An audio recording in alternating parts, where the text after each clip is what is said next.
If you've been watching my past few videos, we've spent a lot of time analyzing the different level designs of various games.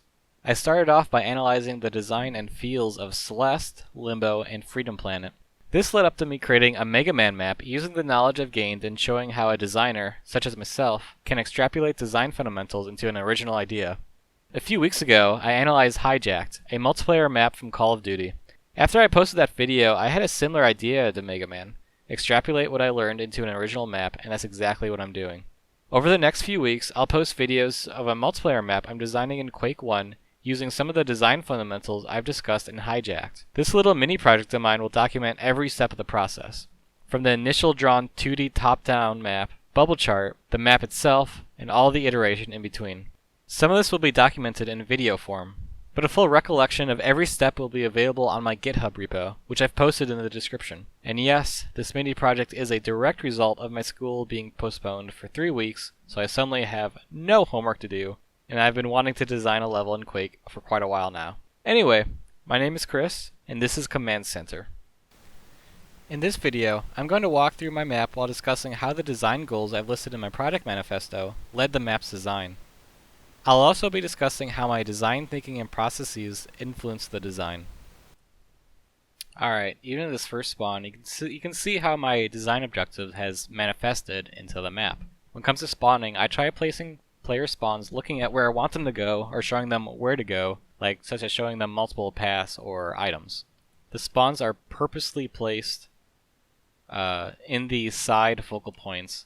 There are no focal points anywhere near the main center area, somewhere within the main just circle route of the level. The main circle route of the level kind of makes up the majority, or it makes up one of the main routes that you can take. You can just totally avoid the center and then just keep running around the center, or keep running around the edges, kind of making this ring around the rosy type loop. I also made sure that paths and focal points, such as here, can actually cross between upper and lower levels, like so. All my focal points also has at least 3 ins and outs of each area, as you can see.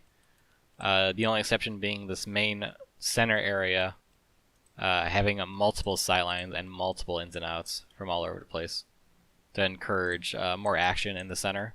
I placed the items in a type of ring around the rosy type fashion where even if the only thing you're focused on is picking up items, almost like pieces of candy, you're always just, even then you're still always moving, like there's an item, oh here's an item, and oh there's an item up here.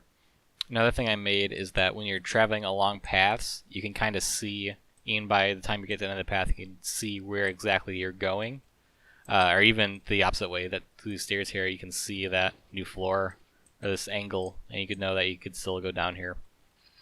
This area actually splits off into 2 paths, and this first path has some better items like a rocket launcher and some health, and but there's also these holes here I've hid, and I'm very curious to see how players will react to this sort of kind of trap. I'm not quite sure if they're gonna like it, but that's what one of the main things I'm gonna look during testing.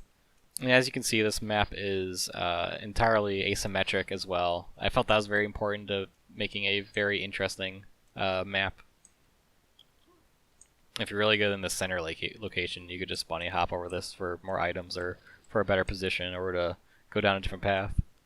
And one of my favorite things about this map is I purposely put this rocket launcher spawn up here, so when you're going down through the lower routes, you can't jump on top of here, but you can still see it of, oh wow, how do I get that?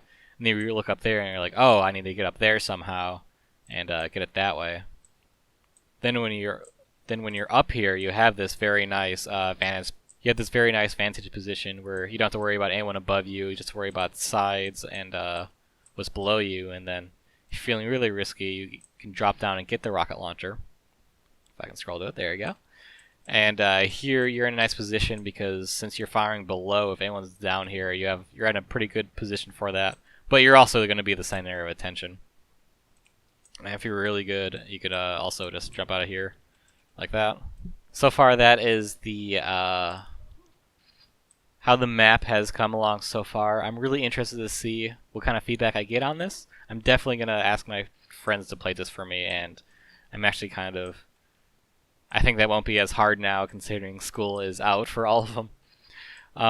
But even so, I might even see if there's any online Quake communities, so they could also give me feedback. I think that would be very interesting. But I'm hoping I'd be able to get feedback from both those types of audiences. But yes, I'm very excited to see how this map will turn out, and I hope you'll join me in the coming weeks to see how this will iterate. My name is Chris. Thank you for watching.